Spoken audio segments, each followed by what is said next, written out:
Transportation Parking Authority's trust meeting.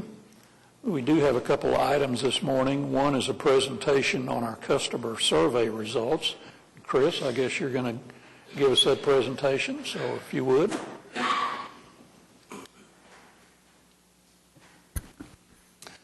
Members of the board, it's great to be back. What I really enjoy coming to Oklahoma City for, especially for this survey, because I've been working with the city, I think most of you know, for, 15 years. I get in my car every morning, I come down around 4 o'clock, get here at 8:45 and present. But each time I come down here, at least with the transit survey results, you've been getting better and better. And that's tough when you're making improvements and raising expectations. So today I'm going to kind of walk you through those results, and are they up for me to begin sharing them? There we go. And so all I have to do is I'm going to kind of just walk you through. If you're not familiar with our firm, we're based in Kansas City. We have offices in countries around the world these days. We've worked with, I think it's more than 1,000 communities. We are the #1 provider of transit research for major transportation systems all across the country. And for that, I'm going to probably make a few comments to just say how this kind of compares to what's happening elsewhere. And that's just based on some of the trends we see going on in the nation. But the main purpose for your survey, I think you're all aware, is to really give you an objective assessment of who's writing the system, what they think of your performance, what you could do to make the service better, and then frankly, take a look at what's going to happen in the future with your new streetcar system. This is really the baseline for that, to see how things change in the years ahead. This year's survey was conducted in the spring of 2019, so when you look at the report and see trends, normally you'll see 2015, 16, 17, and then you're wondering, well, what happened to 18? We waited till early 19 because you opened the streetcar so we can include some surveying there. So there's no data for 2018. Our goal was to get around 1,590 surveys. We actually ended up with 1,783. The results aren't perfect, but they're accurate within about plus or minus 2.3% at the 95% level of confidence. And that means if we did the survey the same way 100 times, we'd expect to get these same results within about 2.5% or less 95% of the time, which is very, very good. So what I'm going to do is just kind of start off first with the rider survey, then I'm going to talk about some of the findings from the streetcar. And I think for those of you who know, as we sample the survey, so we get folks during the weekday, weekends. We also surveyed folks so you get indicators for who's using the service at night and on Sundays as well this year. So first thing I will just share with you is some of the characteristics of people who are using the service. And I think oftentimes when people think about transit service, they think about transit-dependent people, and the stereotype is that they're not working and they don't have jobs and that sort of thing. And it's not true at all. If you actually look at who uses transit here in Oklahoma City, over 50% of them are actually currently employed. Another 17% are looking for work. And when you look overall at the entire data set, 73% of the people who are using the service are either currently employed or looking for work. So this is definitely a service that makes a big difference and helps people get to and from jobs, and certainly supports employment in the region, particularly those lower level paying jobs, because you'll notice that of the people who responded, 17% have household incomes of less than $20,000 a year. So these are hardworking people who are doing a lot of the types of jobs that nobody else wants to do. And if you don't have a service like that, it's going to be hard for them to get where they need to go. About 1 in 10 spoke in English and language other than English. Most of it was Spanish. And you can see the majority were minority respondents. Over half were African American. And we also had a lot of these folks using it were considered not for just temporary fixes.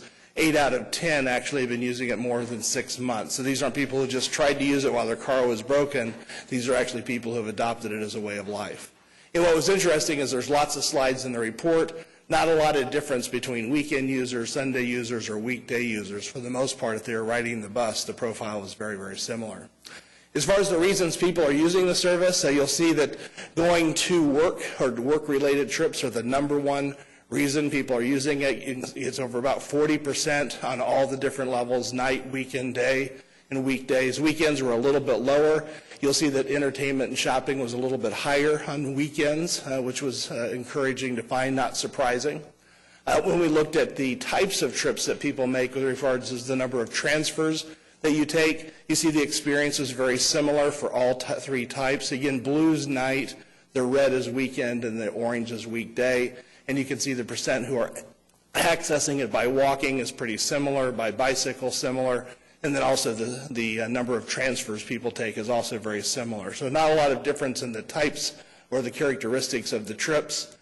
We also ask people why they're using it, and this goes to my point before, is the majority of people are using it because they just don't have any other alternatives, but these are people who are working people.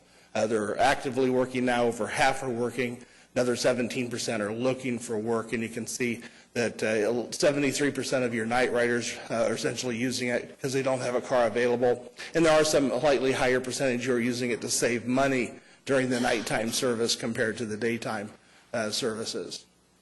The other thing we want to look at is just kind of the tools that people are using, and I just have to compliment this organization as far as when you changed your name, your brand, one of the fastest changes in recognition of brand I've ever seen. In fact, we've been tracking Ride KC against you, and you've transformed your image and awareness of who you are much faster than they have in the Kansas City area. And part of that's the marketing tools you have and the information tools that you're using to let people know about what's going on. And you'll notice we've been tracking these now for several years. The light hashed is from 2015. Dark blue is from 2019. And you see calling in, 2-3 Ride, still the #1 source, but you'll see it's dropped rather dramatically. People just don't like to call and talk to people as much anymore. You know, you see your Embark, the website has sustained. It's much higher than it was back in 2015, about the same level the last couple years, but you see your apps, Google Transit, and even your Token Transit mobile fare app are gaining rapidly. Those are becoming some of the new places that people are using to get information and interact with you. So it'll be interesting to see how those change. And again, this is just a 4-year period, so it's pretty rapid how fast people's desires and preferences for different information tools change these days than they used to. The other thing we wanted to say, and perhaps most important, is the overall performance of the organization. When you make a lot of changes and expand service, add service, my experience is customer service usually goes down because it's a challenge. You have to work out kinks, those kinds of things. And so that's what I would have expected for you this year.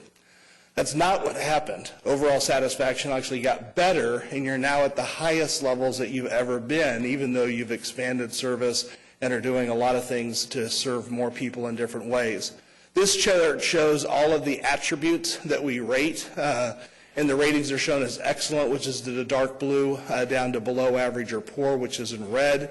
And you can see for all the items, I'm not going to read them all to you, generally getting very good ratings. In fact, the percentage of folks who are giving excellent ratings in all cases is a third or more, which really suggests your riders have a very positive opinion of you with regard to your brand. That's one of the things we're looking for, is intense positives tend to mean that people feel really good about the brand or the organization that's providing the service.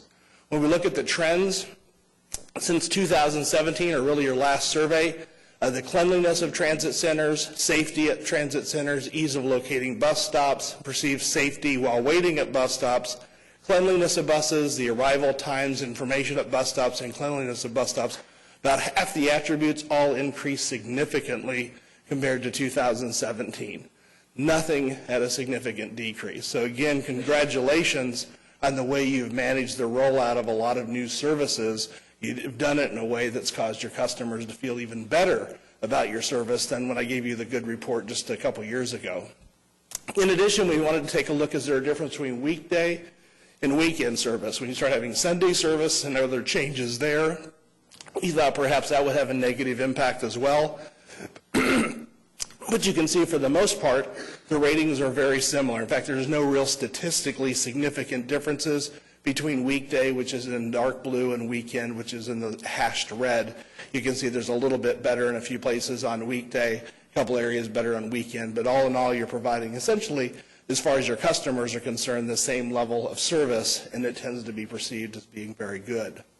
As far as what's important to riders, that was the other piece. One of the tools that we use to assess where you should do better is we just don't look at satisfaction ratings. We also take a look at how important things are to people. The rationale is just because people are dissatisfied doesn't mean it's something you should throw dollars or resources at. People may just not care, and if you put a lot of resources in things that nobody cares about, probably not a good use of those resources. So we also took a look at all those attributes, how important they are to people, and you'll see that availability of accessible bus stops was at the top of the list. Buses arriving on time was next. Courtesy of drivers and frequency of service kind of round out the top 4. You'll see for night riders, frequency of service was 3rd, and so slightly higher for your night riders. But for the most part, the priorities when it comes to service attributes were pretty much the same for both weekday and weekend riders.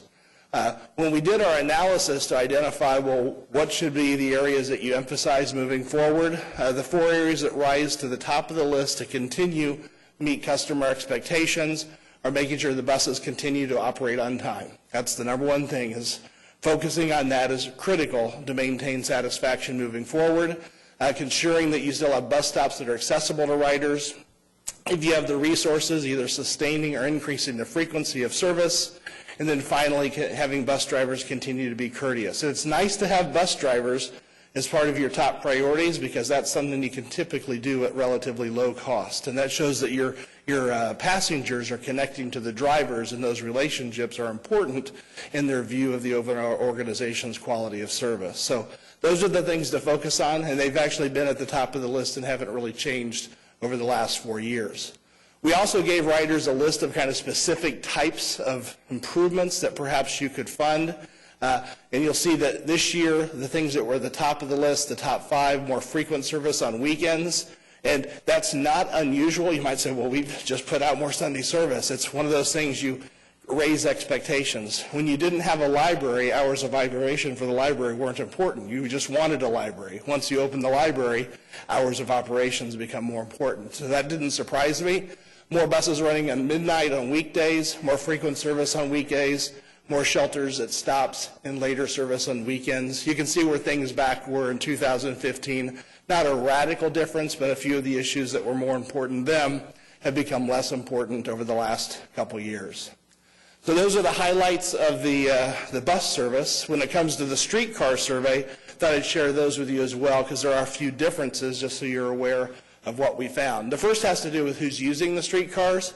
And you can see your streetcars are attracting your transit dependent, but you're also attracting your choice riders. In fact, you'll notice that the incomes, only 28% of your streetcar riders had incomes of $20,000 or more, or $20,000 a year or below, compared to 70% of your bus service riders. You see there's more not whites and fewer minorities using the service, and you can also see the percentage using it for work-related purposes is down. What's interesting about streetcars, seeing the same thing in Kansas City and a number of other markets, is it often becomes a way to attract people who never considered using transit to begin using the service. And so if one of the goals is to reduce traffic congestion or get people out of their cars and consider alternatives, certainly a streetcar is an option to basically do that. Of the 1,700 surveys you had, what was the split between the bus and the streetcar? Streetcar was smaller, maybe about 150, so I don't remember exactly, but as a portion of the ridership, it was slightly higher as far as the total riders per day. But I can check that out for you. As far as who's using the streetcar, or the reason people are using, you can see the entertainment and social purposes, getting out there. That's not unusual in the first year of a service. In fact, in Kansas City, their streetcar opened up because it becomes a novelty. A lot of people want to go check it out. But you'll see 1 in 5 people are using it for work-related purposes, and you can see a variety of other areas, particularly your conferences. When conferences are happening and conventions are happening, obviously the percentage that use it at that point in time would be higher. This is the part that really impressed me the most on this survey. Wasn't even sure if it was accurate at first. I needed to double check. Is the overall satisfaction with streetcars. Remember, for most of the bus service, you had about 30 to 40% giving you excellent ratings. When it comes to the streetcar, only 1%, so we're talking about 150 people approximately who are surveyed, we had 1 or 2 people who were dissatisfied overall. You can see the very satisfied was 63%, another 17% gave you positive ratings. Frankly, a lot of people didn't know because they probably hadn't used it enough to make that kind of determination. But when we looked at those same sets of attributes and a few others, you'll look at you don't see 34 or 35% giving excellent ratings. You see 67% and above of your riders giving you basically a 5 on a 5-point scale. So you have rolled this out really well. Look how few people give below average or poor ratings. It's so small. In fact, for several of them, it's 0% of people. When it comes to the cleanliness of your stops in the streetcars, nobody surveyed gave that negative. And a lot of times people say there's just 5% of the people out there are just cranky people. Well, you even convince those people that you're providing a good service. So, as far as what's important to your streetcar riders, the frequency of service is at the top of the list. Safety, cleanliness, and ease of finding parking, you'll notice kind of has worked its way into the top of the list. You'll also see cleanliness of stop platforms and ease of getting service information and I won't read the whole list to you, but there's several items, so there's not just one thing that's important, it's several. And when we did our analysis to help you identify, well, moving forward, what should you need to make sure? And this is what's very different than you'll see for the other. Number one thing for folks right now is their ability to find parking. So you see a lot of people are going to drive in, at least that's how they're using it. So that's one of the things even in design and moving forward, if that's something you want to change, be aware that that's something that your current riders are looking at. Frequency of service is second. That's not a real surprise. And this I found interesting. It's the ease of your ticketing kiosks. That's actually one of the things. There's not a lot of negativity, but given all the things that people are concerned about, that's actually the third opportunity for improvement. And then you can see down the list. You'll notice that the important satisfaction ratings are almost 0. That means that your performance is about as good as it can possibly be. And that's, frankly, you only had 1 or 2 people out of the entire group survey that weren't happy. So if you spent $1 billion, you might get 1 or more 2 people when it comes to their customer service to give you positive ratings. So all in all, tremendous job at rolling things out. As complicated and difficult as it could be, your riders on the streetcar think you've done a phenomenal job. And you did that without compromising the quality of your bus service. So you have a lot to be proud of what you've done the last couple of years. So anyway, just to summarize, overall satisfaction is now at an all-time high since we have started tracking it. And streetcar satisfaction has set a benchmark level that's going to be really hard to sustain. But you should be very proud that you started off rolling it out in such a very positive way. And although there's lots of things going on, I don't want to underemphasize the importance of your transit system to getting people who have low-income jobs to and from work. Over 50% are currently employed. 73% of the folks on your bus service are either looking for work or currently employed, and most of them have jobs that pay or annual household incomes under $20,000. And so without it, they couldn't get to work, and the employers couldn't get people to do those types of jobs. So I've given you a lot of information to think about, but one takeaway is just really congratulations. This is a great performance, a lot to be happy with. I know you're not going to sit in your laurels and say, hey, how great we did, but sometimes it is nice to take a moment and celebrate the good work that you've done. So with that, Sharon, I don't know if anyone has questions, but I'd be happy to answer them if they do. All right. Any questions, any trustees? Well, Do you think, and this question relates to both the streetcar and the bus service, when the question is asked about frequency of service, could the people responding ever be thinking in terms of the speed of transportation? Does that ever factor into your... Yeah, that's usually, when we look at it different, is how quickly you can get to your destination. Frequency of service, most folks know, is the bus comes by every 5, 10, 15 minutes. Sometimes, ultimately, they care about can they get from point A to B in 10 minutes or 20 minutes. And so sometimes the frequency of service can influence that. But when people are rating it, they usually are able to distinguish that. The next time you do the survey, could you ask, for example, are you satisfied with the time it requires to complete the trip? Sure, we can certainly look at that. When do you plan on doing your next survey? That'll be up to you all. Right now, our current contract has expired, so I think you'll have to have vendors will be bidding on the next one. So I see. So we do try to always do one each year. Yeah. So. And don't take my questions as being negative towards the current speed. I'm just wondering if that's an issue Sure. with anybody. Thank you. okay. Any other questions? Well, I'm thinking it's more for the Your microphone. trust. Is it, there it is. Okay. You think I'd figured this out by now.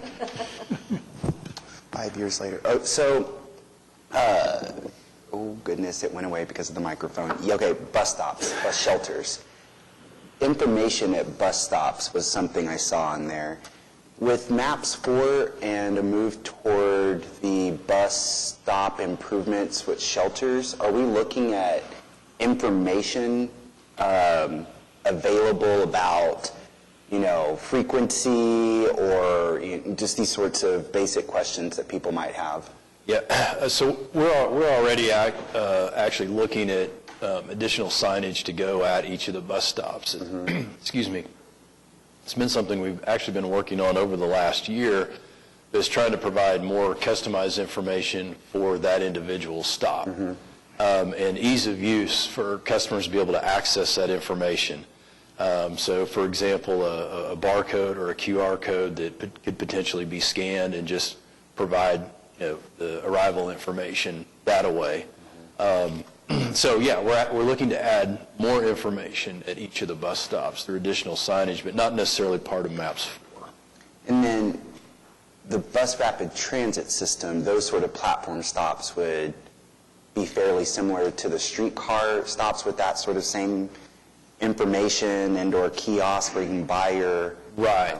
Very, very similar. They'd probably have a larger footprint than the ones you see with the streetcar, potentially. But yeah, same electronic displays, ability to purchase fares right there at the platform, covered shelters, the lighting.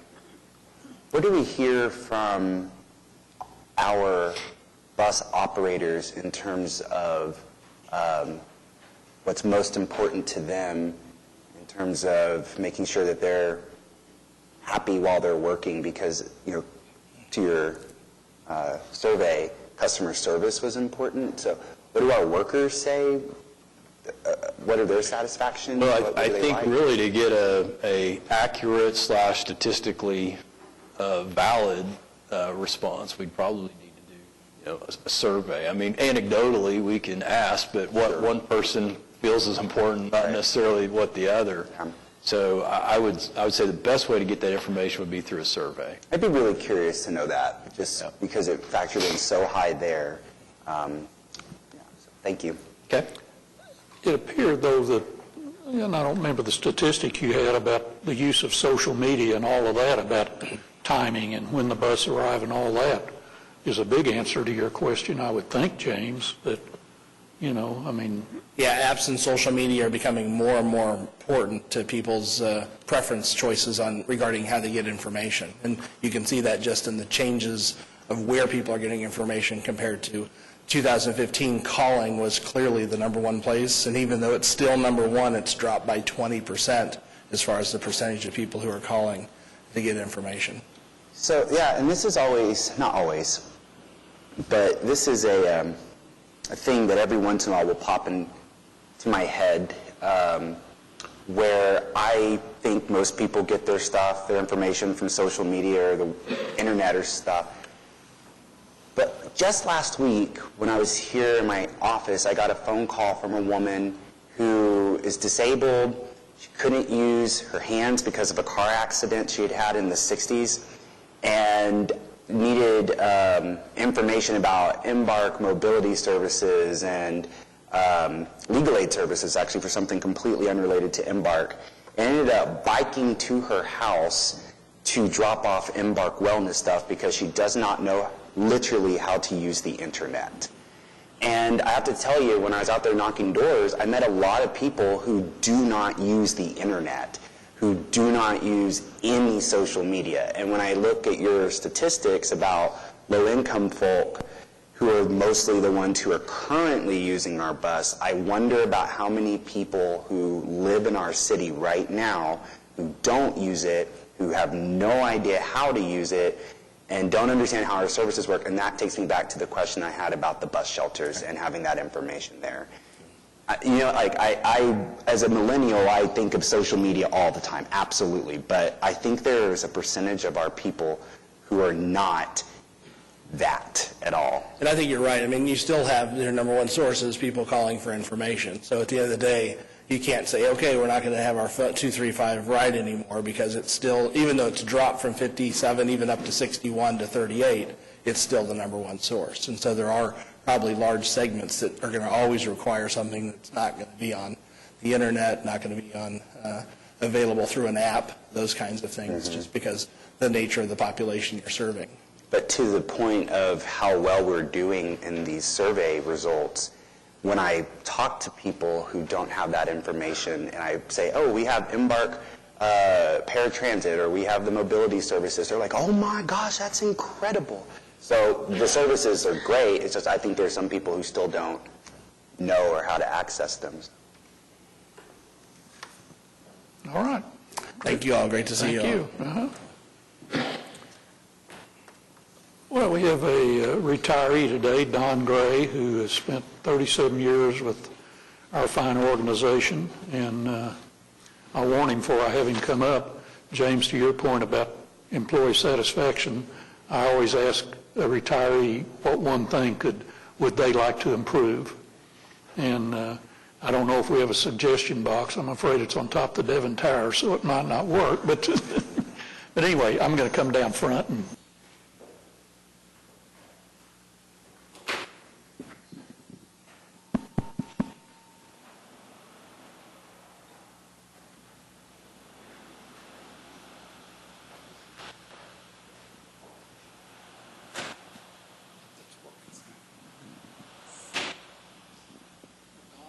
congratulations on your years with this organization, and we'd like to give you a retirement resolution that is faithfully supported and served Central Oklahoma Transportation and Parking Authority since February 10th, 1982. Wow. And we're proud, and as I said, I always ask a retiree, now that you can complain and not worry about repercussions, what one thing say that the maintenance department could improve? Well, I'm not sure. I just hope I left it better than what I found it. That's great. So, any other thing in the organization that you think we could improve on? It's good to me for 37 years. So what are you going to do in retirement? Do a lot of traveling now. And so...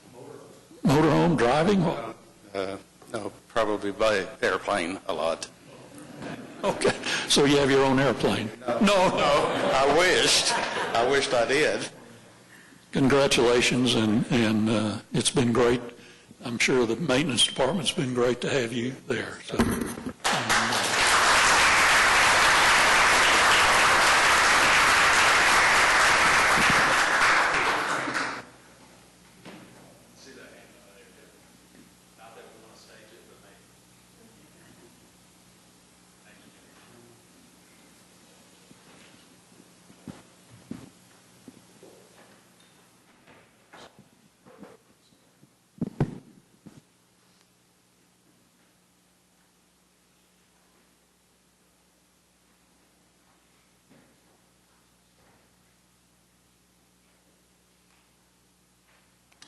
all right. Do we have any citizens to be heard this morning? If not, then I would have a motion to approve our minutes of our August 2nd board meeting. All in favor? Opposed? And then approval of our minutes for the Joint Parking and Finance Committee meeting held. And we have 3 items on the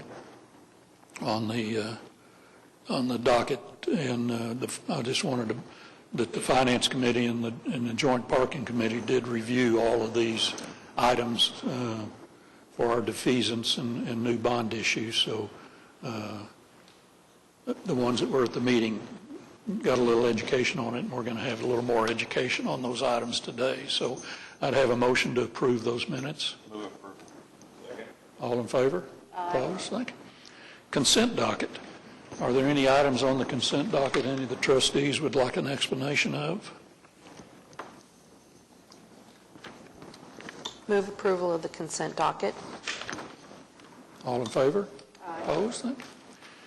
Items for individual consideration. Item A is approval of scope of work for Spokie's bike share management and authorize the administrator to advertise and release the request for proposal. Yes. So this is, again, authorizing a scope of work for a contracted vendor to help us with our bike share operation. You know, when we got into the bike share business back in 2014, staff brought a recommendation to the board in that, you know, it would be in our best interest to select a contracted provider for those services, someone that's done bike share in other cities. And through that process, we selected Bicycle Transit Systems, and they've done just a fantastic job for us, helping us with our Spokies bike share system. As you can see in the memo there, the contract was 3 years with 2 one-year renewals. So this is, you know, with the contract expiring in December, we're just simply going out for another request for proposal. We'll use our normal evaluation process and bring a recommendation back to the trustees at the appropriate time. All right. Any questions? How many companies are out that do this sort of thing? I mean, is it a... You know, I am not sure how many are in the market right now. I think last time we had a couple, 2 or 3 maybe proposers, but we will see. Okay. Good. All right.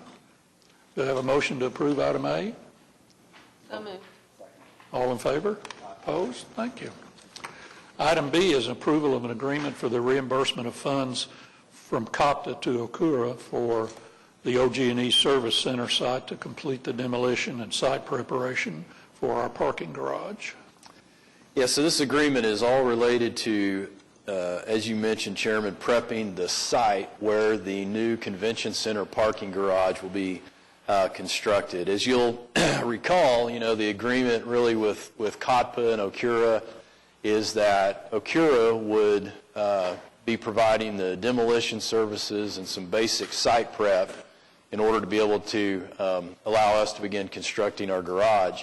As you know, the site where the new garage will be constructed is located where there used to be an old OG&E service center right there at the southwest corner of the Oklahoma City Boulevard and E.K. Gaylord. So the facility that was there that used to be owned by OG&E, that's been demolished.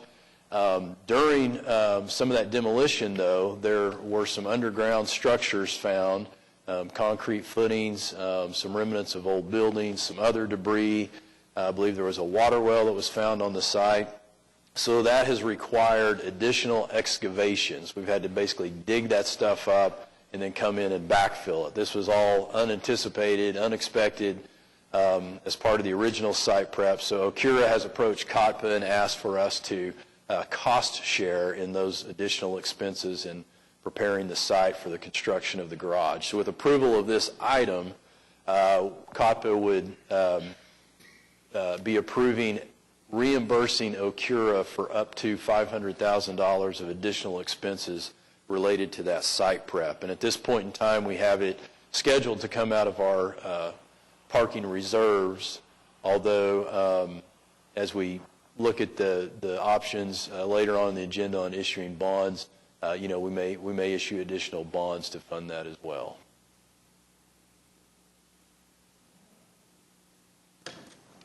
Any questions on that item? Acura they have more money than we do, don't they? I think they would argue that for me right there. All right. Do I hear a motion to approve item B? All in favor? Aye. Opposed? Thank you. Item C is authorize an amendment to the sole source resolution for equipment, parts, supplies, and services from Weatherby Electric for the parking access revenue control system for the new convention center parking garage.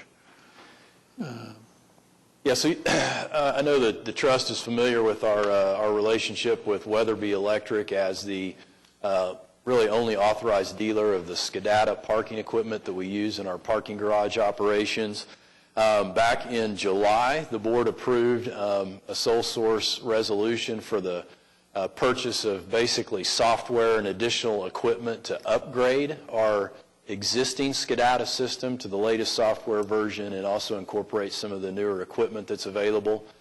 As we went through that process, and then also at the same time we're bidding construction for the convention center garage, we included an ad alternate in the the bidding documents for the garage for the parking equipment. And then, as you'll recall, last month when the board awarded a contract for the construction of the parking garage, we elected not to act on the add alternate for the parking system equipment. By purchasing the parking system equipment as part of the construction of the garage, the costs were right around $1.3 million. We can actually buy that same parking equipment and have it installed by buying it directly from Weatherby for $1.2 million. So there's about a cost savings there of about $100,000. So that's why our recommendation as staff to the trust is to approve this amendment to the sole source to allow us to purchase that equipment for the convention center garage directly from Weatherby. And you can see the estimated cost there of $1.2 million for all the equipment for that new garage. So all of this will tie into our master system, if you will.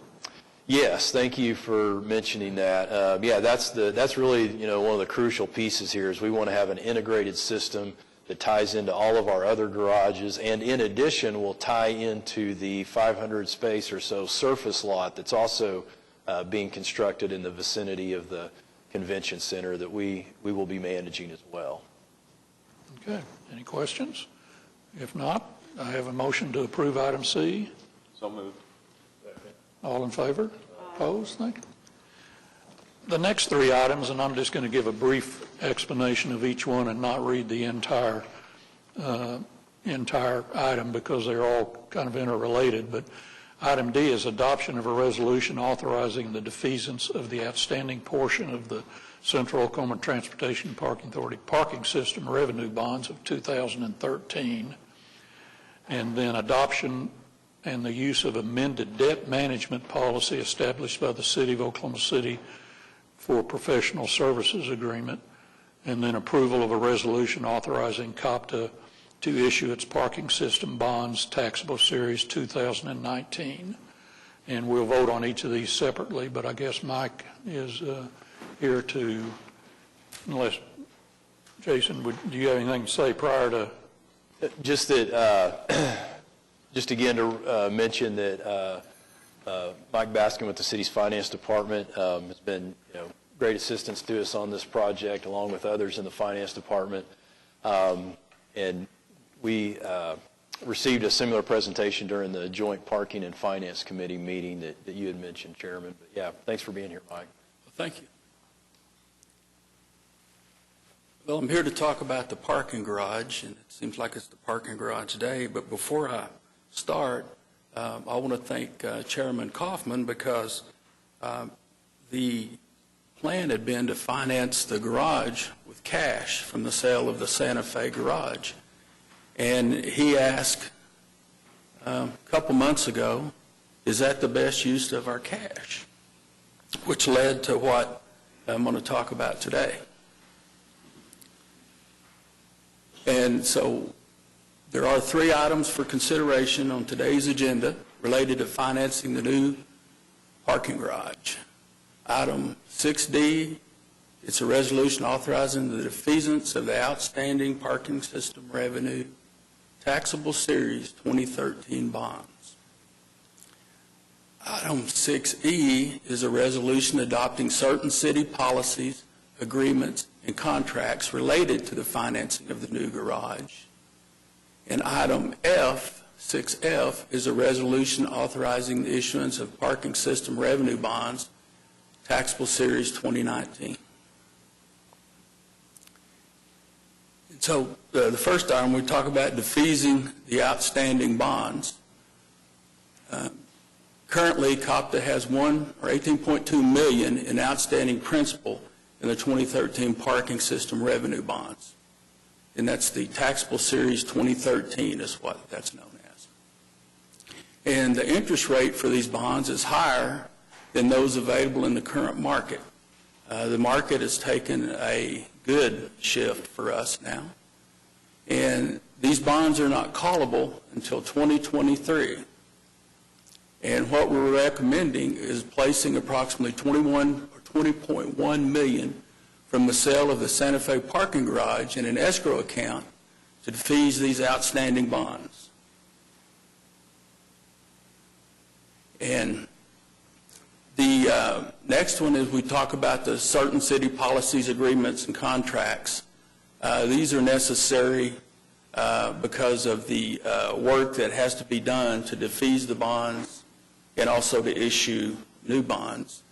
And the items being adopted in the resolution is the city's current debt management policy, the financial advisor agreement with PFM Financial Advisors, LLC, a bond counsel agreement with Public Finance Law Group and Williams Box, Forsey and Bullard, and a disclosure counsel agreement with Kutak Rock, and also our pre-qualified pool of underwriters. Then we get to the authorizing the authority to issue its parking system revenue bonds. It'll be a new series. It'll be called Taxable Series 2019. And this resolution approves the issuance of the bonds in a principal amount not to exceed $15 million. We don't expect that we need $15 million, but we like to have a little extra authority in case there's a dramatic shift in the market and the bonds cost us a little more, and we would have to issue more bonds to get the same amount of proceeds. But we don't anticipate that we will encounter that. And then it also waives competitive bidding and designates Raymond James and UMB Bank as the underwriters. And then it approves the form of documents necessary to issue the bonds. It authorizes the execution of the necessary documents, the pre-qualified pool of underwriters, and a negotiated sale. And so, in summary, if you in the 2013 column, that's where we are today with the 2013 bonds. So we have a par value of outstanding bonds of $18.2 million. And we will have asked, and we'll probably need to sell somewhere around $14.05 million. So the par amount of outstanding bonds, after one's been defeased, the other one issued, will reduce by $4.2 million. So you'll have less outstanding debt. And then the next line is the debt service, remaining life of the bonds. Now, this is the principal payments plus the interest payments. If we did nothing today with the defeasance, it'd be $28 million for the 2013 bonds. It's only going to be $20 million for the 2019 bonds. And the average annual debt service today with the 2013 bonds is $1.5 million. With the 2019 bonds, it's estimated to be $825,000, which will save in the neighborhood of $675,000 on your debt service each year, which will have the same effect really as increasing your cash flow by that much. And then the other thing that we do in the 2013 bonds, we have a debt service reserve fund of $1.5 million, and we will not have to have that with the 2019 bonds, so we will receive that $1.5 million back when we defease the bonds. It will come back to the authority. And the 2013 bonds has an average coupon rate of 4.75%, and the 2019 bonds will have an average coupon rate of estimated to be 3.55%. That's 120 basis points, or difference to the good. And it just worked great. We looked at it and looked great. And the good thing is that the numbers we have are about a month old here, and things have improved greatly since then.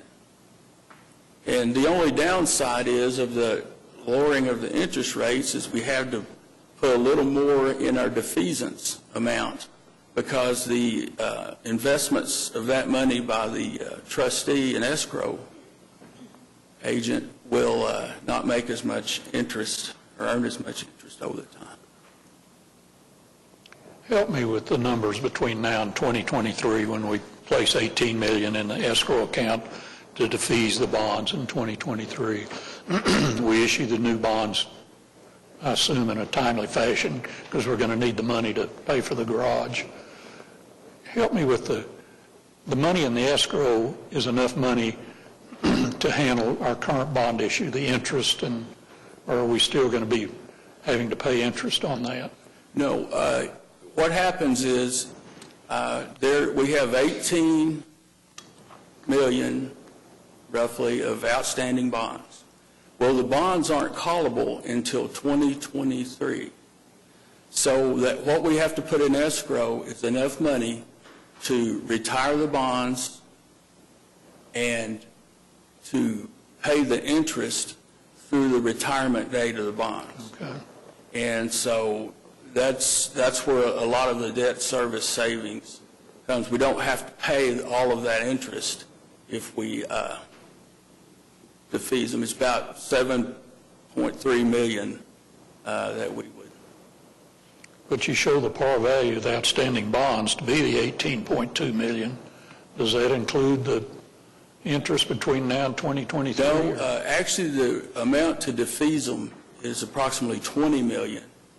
And then it will earn enough money through its investments to increase the amount held by the escrow agent to the $18.2 million of the bonds plus interest earned through the date that they're retired. So between now and 2023, will be an actual savings to Copta of $675,000 in debt service payments. Yes. Annually. Annually. And there will be, although it's not here, there will be a little bump in fiscal year 20 because the difference. And so there may be a little more available. And then after that, it would go back to the regular savings. Mike, since we're waiving competitive bidding today for the underwriters, can you describe what was done to assure us that we are getting a reasonable fee on these sales? Yes. In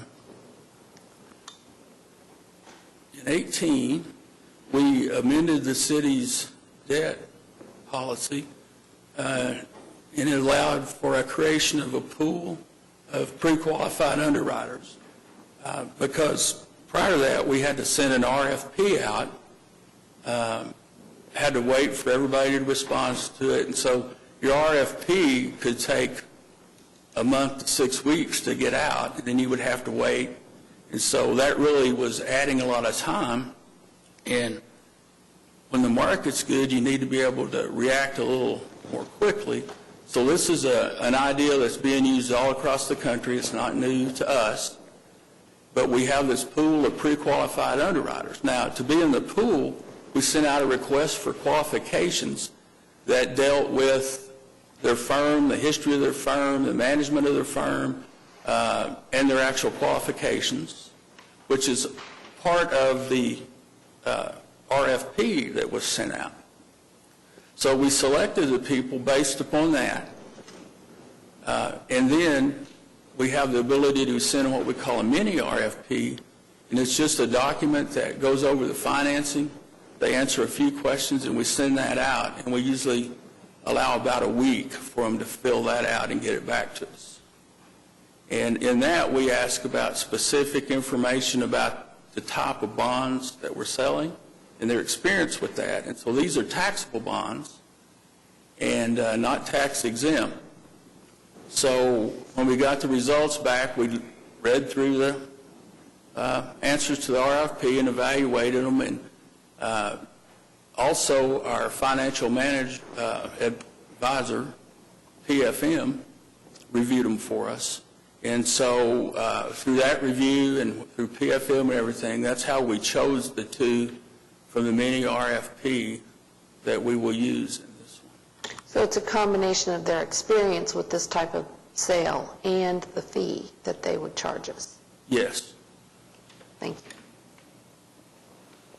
All right. Okay.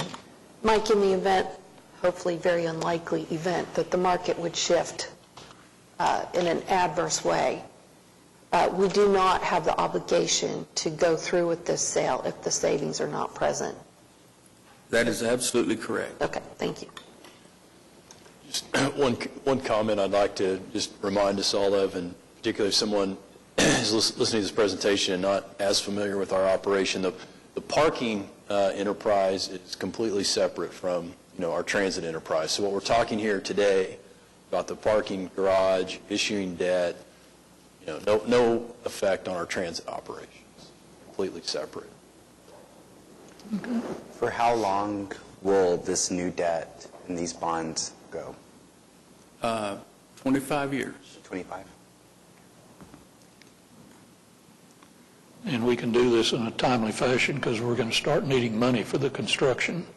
Yes, our plan is, if this is approved today, there will be an item on the council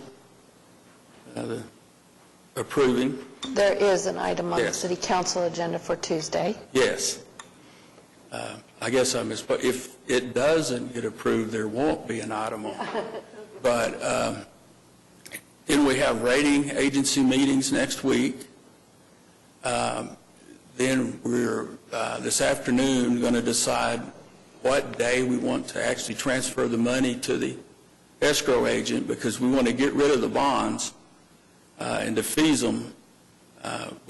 We'd like to before we have our rating agency meetings. That way we don't have to even discuss them and talk about them. They're gone.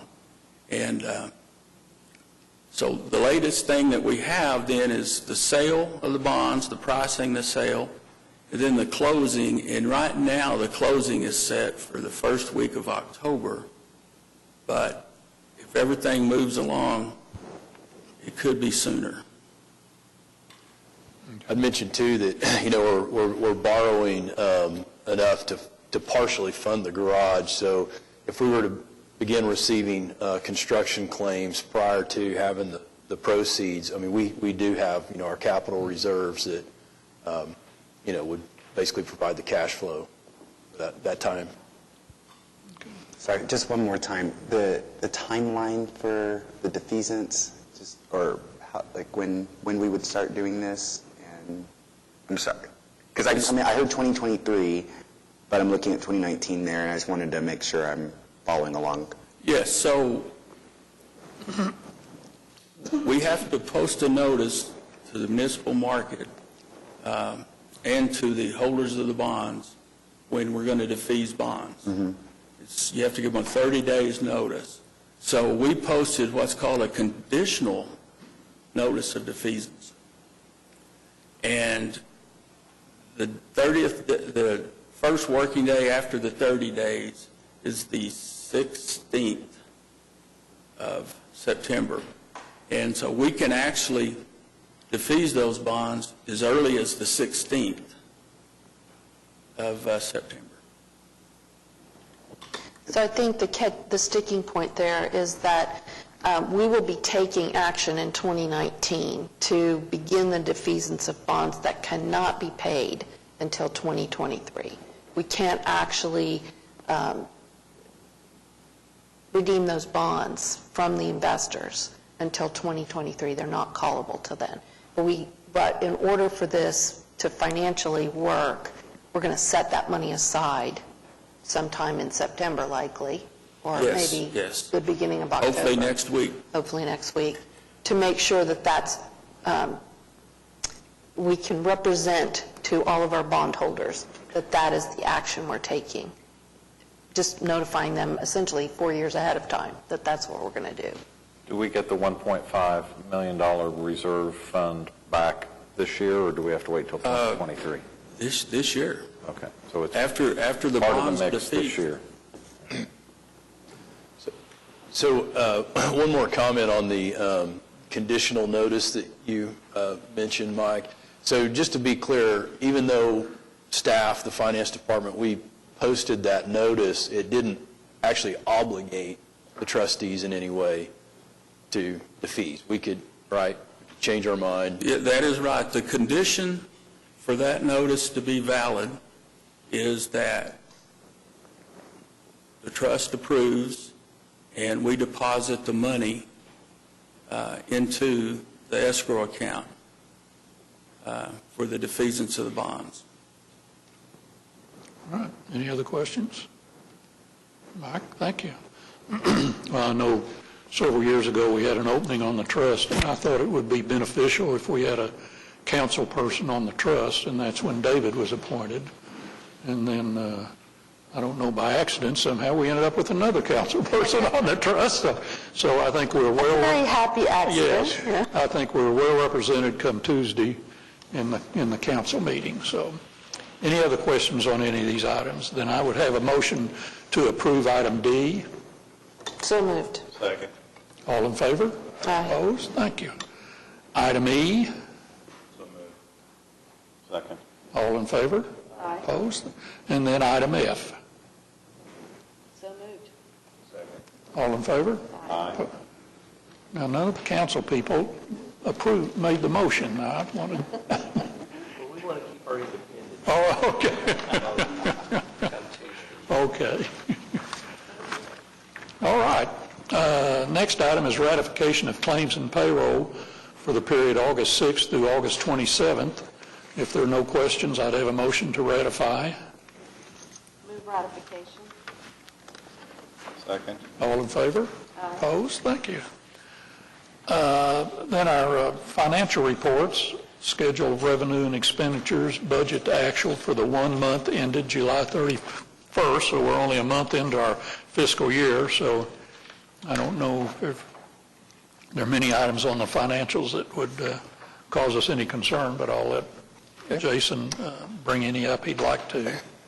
So I will, just hit a few of the highlights. It is just the first month of the fiscal year that you see reflected in the budget to actuals, but there are a couple of nuances that are probably worth mentioning.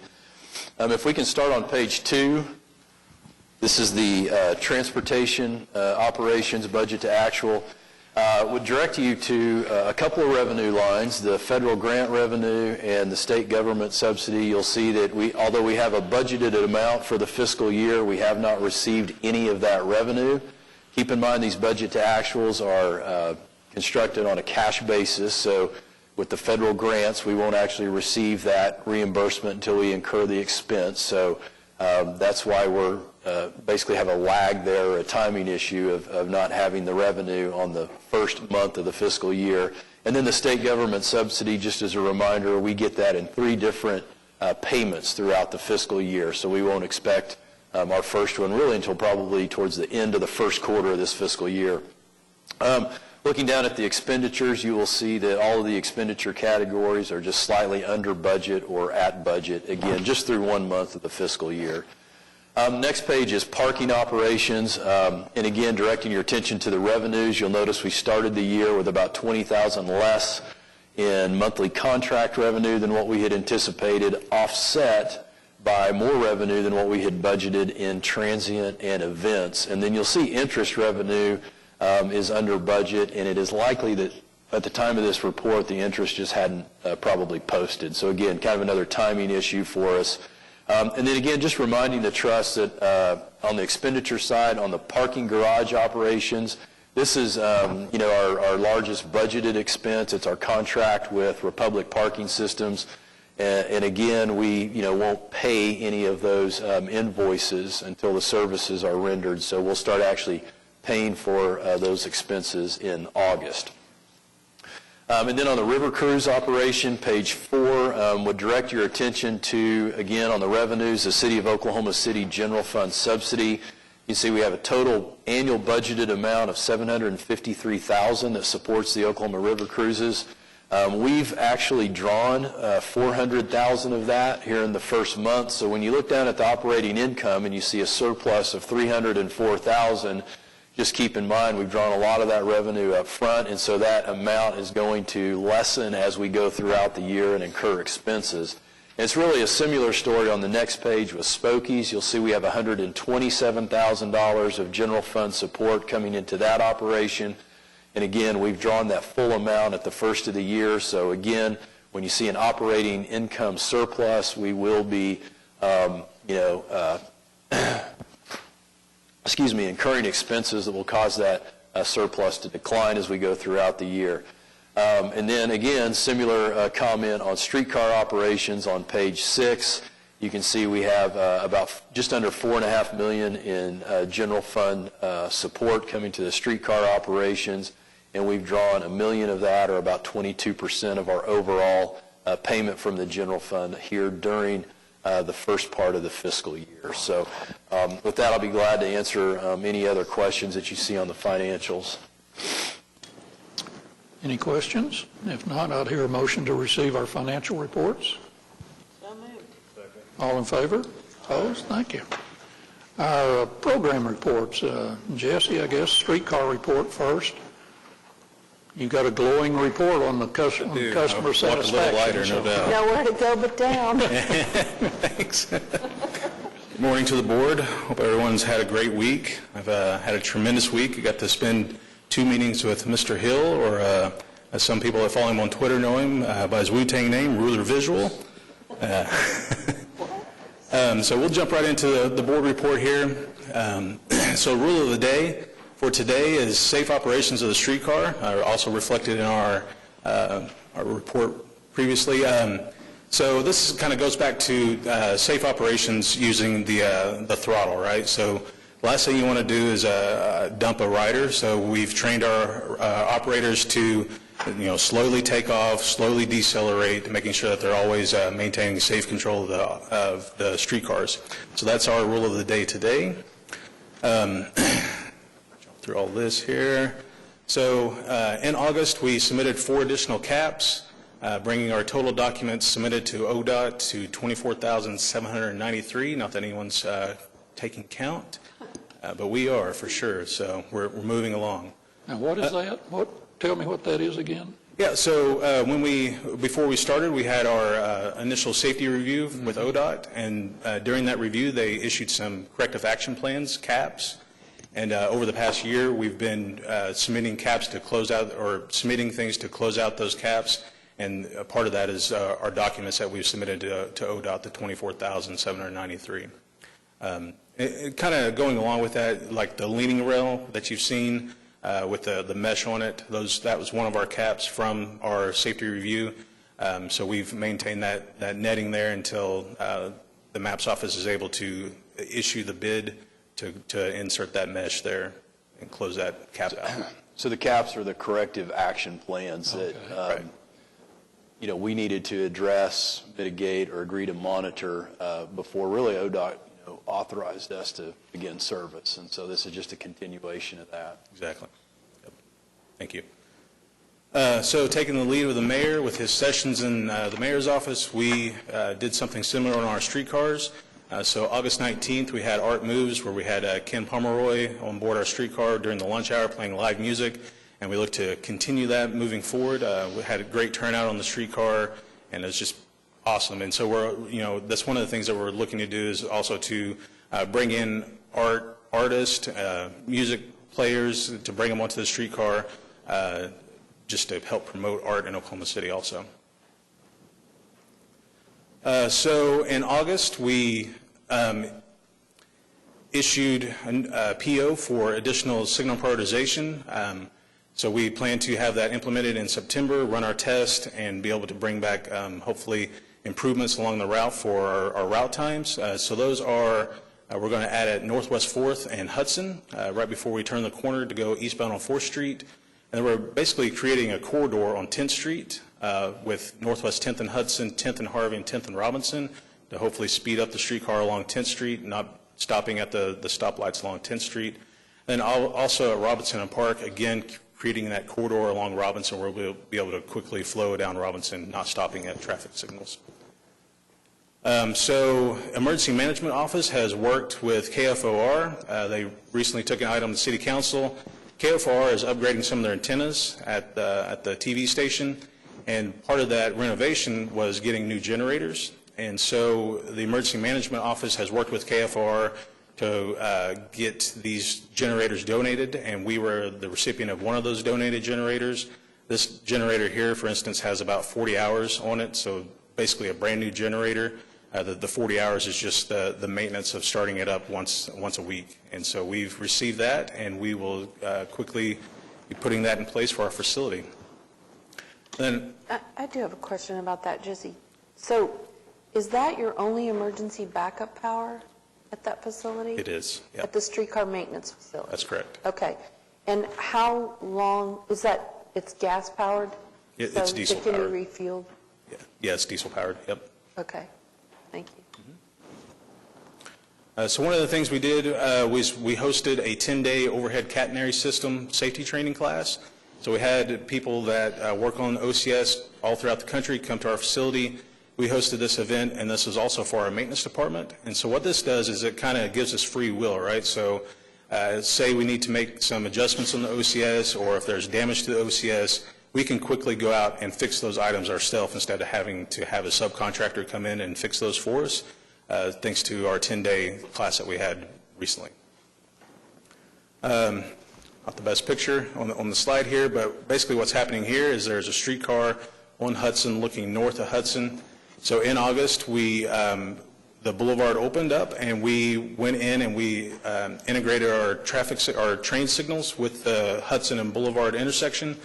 And so what that means is essentially, the streetcar is, when it's coming out in the morning, it's traveling northbound on Hudson, and then it crosses through that intersection. Right now what we do is, because the signals weren't functional, we go out and we physically stop traffic in all directions, let the streetcar pass through the intersection safely, and then open the intersection back up.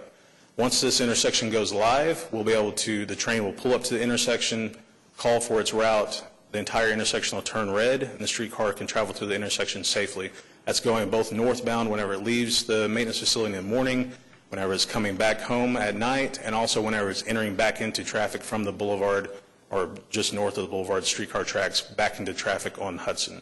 So big safety item here. Happy to get these intersections going, and we look forward to seeing it go live here in the next week or so. We also participated in the opening of the ODOT Boulevard, August 19th. The way we participated was we made sure that all the participants that were coming to the boulevard, they could safely cross the tracks, right? So we didn't want everyone to just wander around the tracks, and so we had staff out there directing people to be able to safely cross the tracks so they could attend the event. Another thing that's happening is, you may have seen this, Greater Oklahoma City Better Living has developed guides of how to use a streetcar for your ultimate tap room, coffee, or brunch crawl. And so you can simply go to the website or visit their social media, and you basically click on what you want to do, and it lays out how to use a streetcar to go on these crawls. So I recommend everybody give that a shot. Again, third Friday free, so our next one is September 20th. Looking forward to seeing everybody out there on the third Friday free. And then total ridership for July. So we are slightly under where we wanted to be. We're always trying to strive for 30,000, just slightly below that.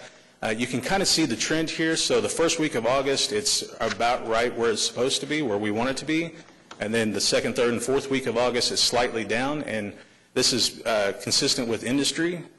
Most people are either coming back from vacation, going to vacation, wrapping up their vacations in August, and also people are going back to school. So this is what we've seen throughout the industry, and it's also reflected here in Oklahoma City. This is our ridership by month. You can see, again, August, a little over 29,000 total for, since we've been in operation, 339,000 riders. So we're doing great. It's an awesome number. Fare compliance. So August, again, another great month for us. We saw just 2.4% of fare non-compliance. And then, so you can see the graphic here. So a little over 2,000 tickets checked, 51 of those were non-compliant tickets, so like I said, just a little over 2% non-compliance there. We continued to monitor our blockages by streets. August, we saw a slight decrease. Again, I made this a little easier to read than last time, so you can kind of follow along there. So August, we had a total of 59 or 52 blockages, slightly down from July. Again, major improvements over when we first started. Started tracking these back in January, 151 blockages. And again, once we installed all of our enhanced pavement markings right before the Memorial, April 26th, we saw a huge improvement of non-blockages on the streets. So that wraps up my presentation. Nice and short and sweet this time, but I did want to mention a couple of things. So we found out this week that Oklahoma City, thanks to all that you guys are doing with public transit, Oklahoma City was selected to host the 2021 Community Streetcar Coalition. And so what that is that brings all of the streetcar industry owners and vendors, that brings them to Oklahoma City for a convention. So we see several hundred people coming to Oklahoma City for the Community Streetcar Coalition. And also, thanks to all of you, we also want to announce that during the park opening, if you park at one of our Embark garages, your receipt will be good for 4 riders on board the streetcar for free. So basically park at our garages, ride the streetcar for free. So that'll help with any parking issues that we might have downtown going to the park. You can park at any of our garages, ride the streetcar, get dropped off right at the park. Any questions? All right. Any questions, Jesse? Why was June so much more than July? Sorry, did I miss that? No, June was so much more just, people coming downtown, riding the streetcar. It was pretty much the same that we've seen across the industry. The weather was nice. It's not just crazy hot like it is in July. And then we also saw several conventions. I'll just back up to it here. Yeah, so June was, we saw a huge increase in June because of the beta conference.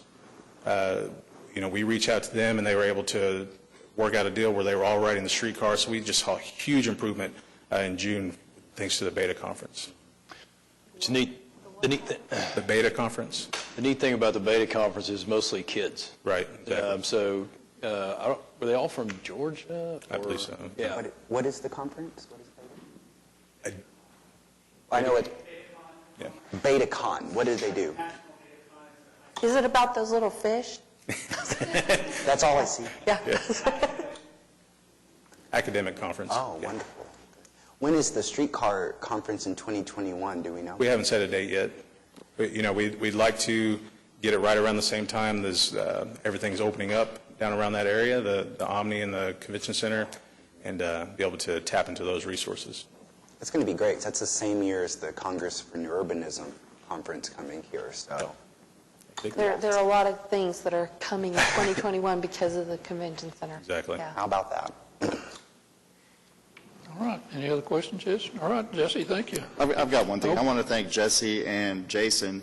Los Angeles Mayor Eric Garcetti is in town with Accelerator for America. There's about 20 to 30 mayors and staff in town. And yesterday we took a streetcar ride from the Scissortail opening to the Memorial Museum. And all the mayors were very complimentary of the streetcar and its operation. So just want to thank you again for setting that up. Yeah, appreciate that. Thank you. All right. Long-range planning. Larry?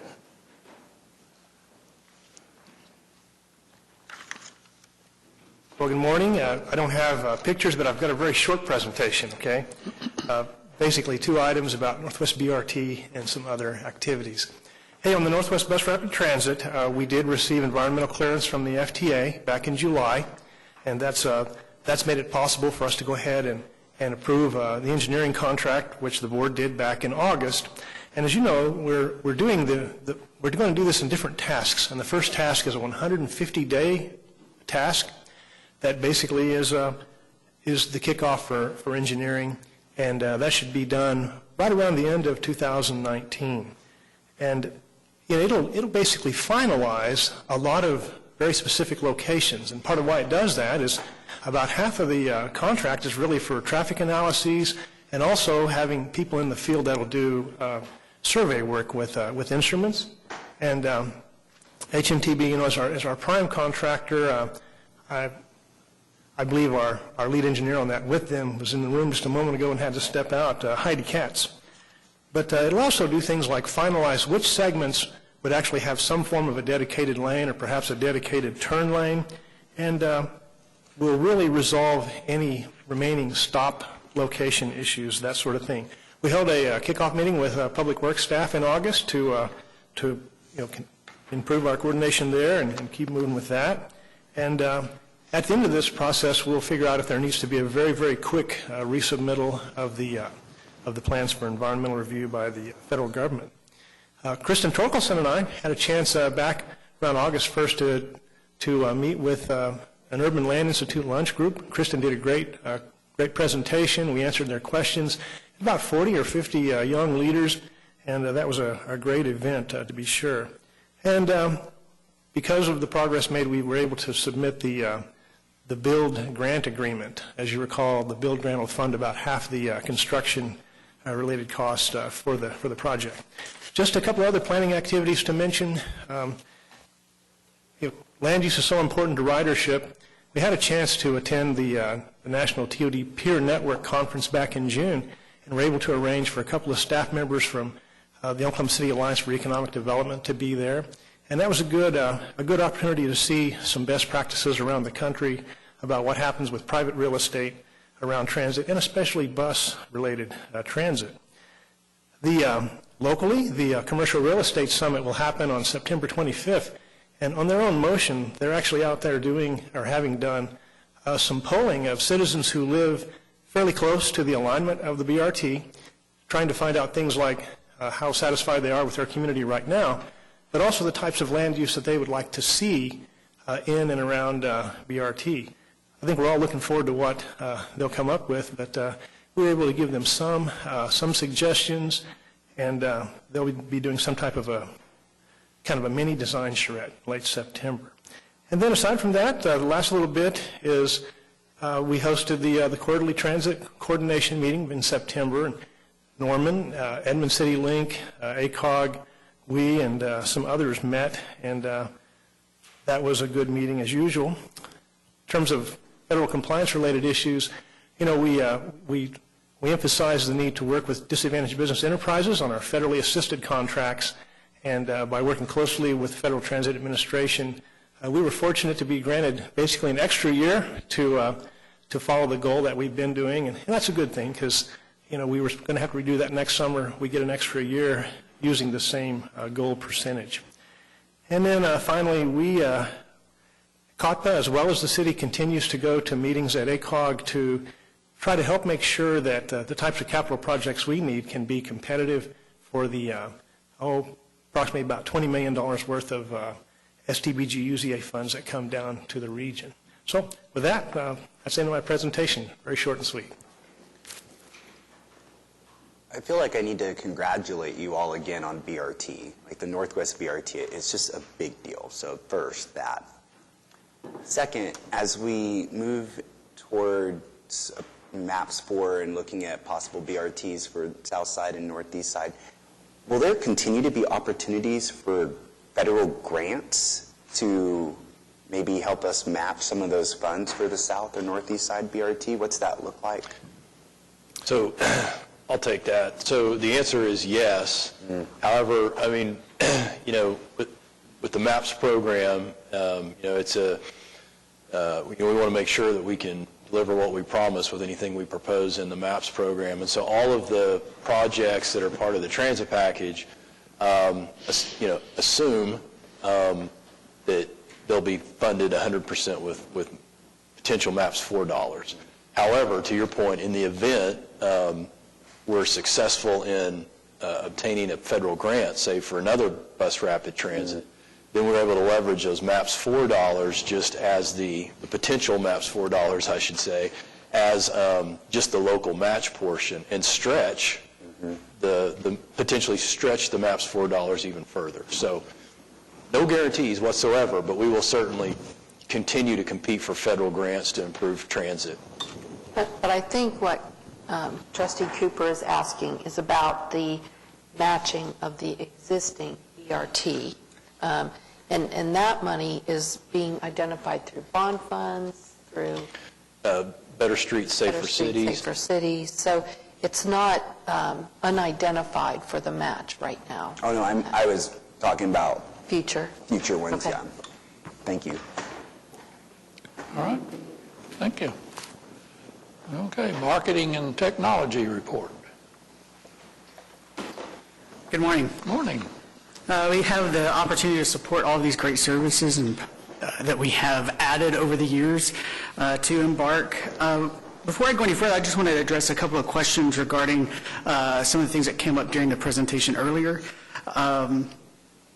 We do use a lot of digital media, such as social media, because that is pretty much the most prevalent and low-cost way of reaching out to our constituents, our customers. But we also have made a concerted effort to make sure we're reaching out in a couple of other ways as well for those who don't have access. So what we do is we target neighborhoods at a time where we can, and we actually have door hangers that go out on doors to make them aware of services. Some of you may have even received those before. Especially when there's new service in the area, and also if there are service changes. Those are vital to make sure that people are aware of what's going on and how they can use the service. We've got a few more coming up this fall that will target a broader base of information regarding our services and how to use them. We also, when budget allows, use some radio and some print ads and some TV.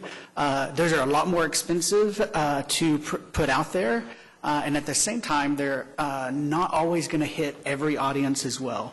So like many other departments and organizations, we struggle to reach every member of our audience. But if you have ideas on ways to do that, we're more than happy to look at those and employ those. Another great tool that we've utilized and seen some feedback on is our utility newsletter.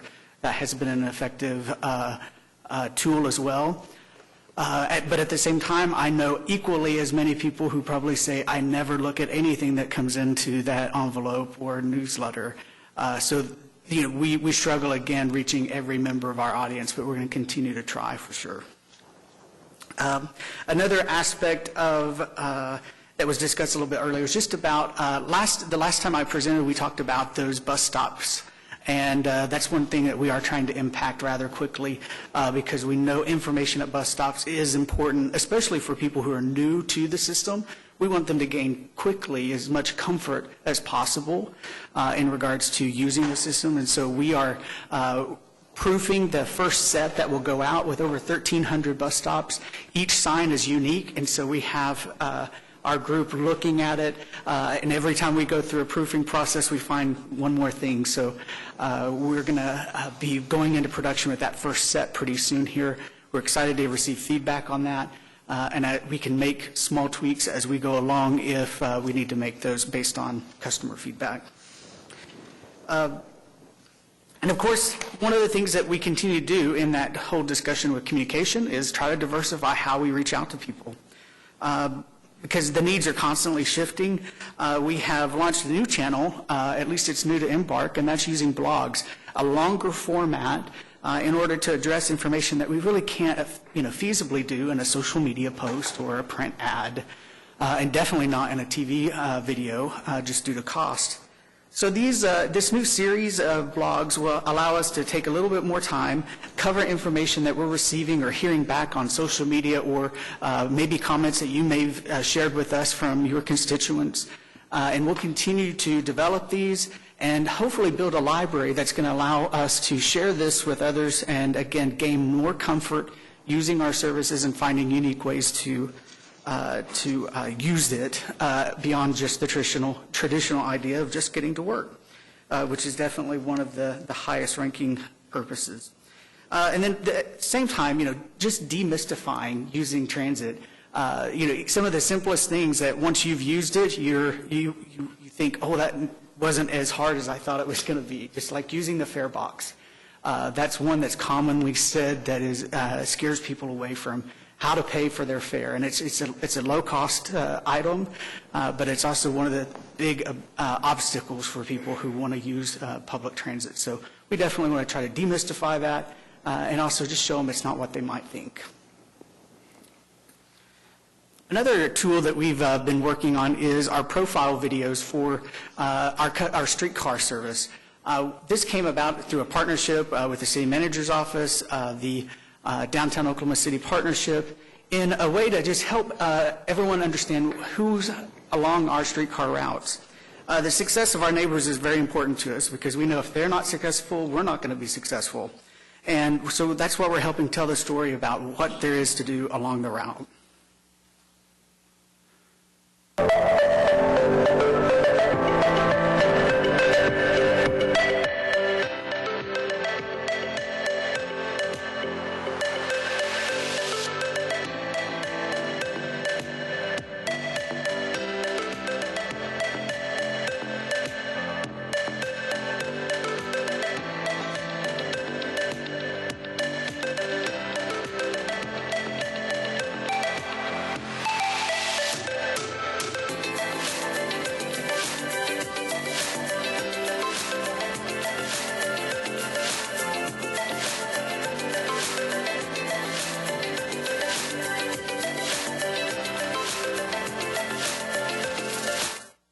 Thanks, Michael. Now I need coffee. Yeah, I know.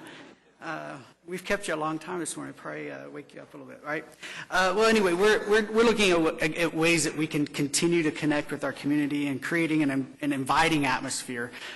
Showing what our neighbors are doing along the route is very important, but it's also an important focus of ours as well for each of our service lines.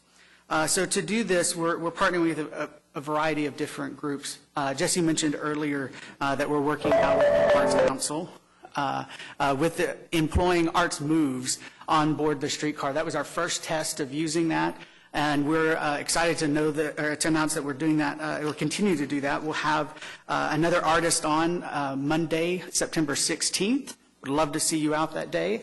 We'll have he will be playing jazz and a variety of funk and fusion music. Spunk Adams is his name. And we're also going to be bringing this to the Transit Center on our next Free Fair Friday. So on September 20th, we'll have Elizabeth Spiegel and her jazz ensemble there at the Transit Center to just create, again, a different kind of atmosphere, connect with our customers in a different way. And music has a way of connecting us together in a variety of ways, but another one of those is through the use of food. So we're partnering up with I8 Oklahoma. It's a specialized blog. It's a previous reporter, Greg Elwell. And what we're going to be launching is a series called Embark Eats. And so utilizing our transit system and several of our transit modes, he'll be using this to review various restaurants along our routes. We'll be providing trip plans and opportunities that you could use yourself for going out and experiencing transit and some great food. So we're pretty excited about this. We'll see the first one later this month. Another thing that we've been pretty busy with is the launch of the Embark Norman service. One of the things that we're working on currently is just transitioning all of their schedule and route information over into our format and providing it in a new way that they've not ever had before. So they're customers have already said they're excited about that. Another component is also outfitting the buses to welcome them into our family of service here, and we'll be dressed in a very similar way as our own. This is kind of going into our IT section.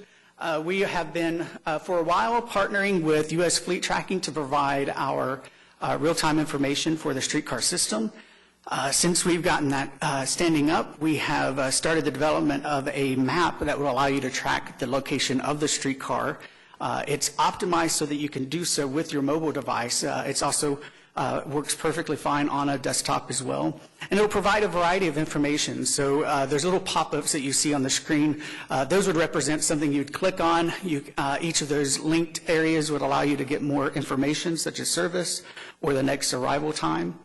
And then the next evolution of this would be to bring this to our streetcar pylons and bring that to that level there at the platform, and so that you'd be able to see that at that time. Another technology that's in the process of being deployed are additional monitors on board the streetcar, and those monitors are going to allow us to have an active route ladder so that you'll be able to visually see which stops are coming up, as well as display sponsor messages, as well as our own program or service information. So we're excited about that. It's a pretty intense installation process to navigate around all the different components regarding streetcars and the vehicles themselves, but we hope to start seeing some of those on the street by the end of the month for sure. Just to recap, we've got a couple of things coming up. You've already heard about our Free Fair Friday, the final one for this season. We have the Scissortail Park opening. I think you've heard about it. That will also require a lot of communication in regards to our parking and transit services for the large crowds that will be coming down. We're very excited about that. We have just received word that the health fair that we do each year has been set for October 30th. We'll be participating again in the Midtown Walkabout. Downtown in December kicks off in mid-November with festivities, and we'll be a part of that. And then we're planning our own little event for the anniversary of our service that started last year on December 14th. So we'll have more details for you on those as they continue to evolve. And with that, I'd be happy to answer any questions you might have. Did I see free streetcar and circ in the downtown in December on the weekends? So as part of our participation in the downtown in December as a sponsor, we're going to be offering those trips on Friday, Saturday, and Sunday for the weekends that downtown December is going on. I think that's the last weekend of November through the first weekend of January. Thank you. Mm-hmm.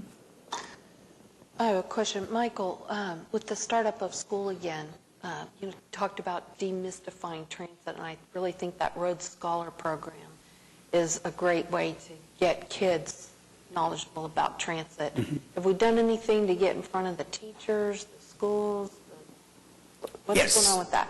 Yeah, we've definitely done that. We have reached out to all of the principals.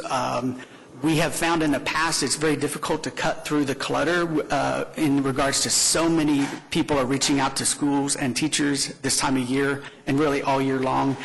And so making sure that our messages are seen, we first reach out to principals, and then we work with also the Oklahoma City Public School Foundation. They have been a big help as well in making sure that they share that message through their communications.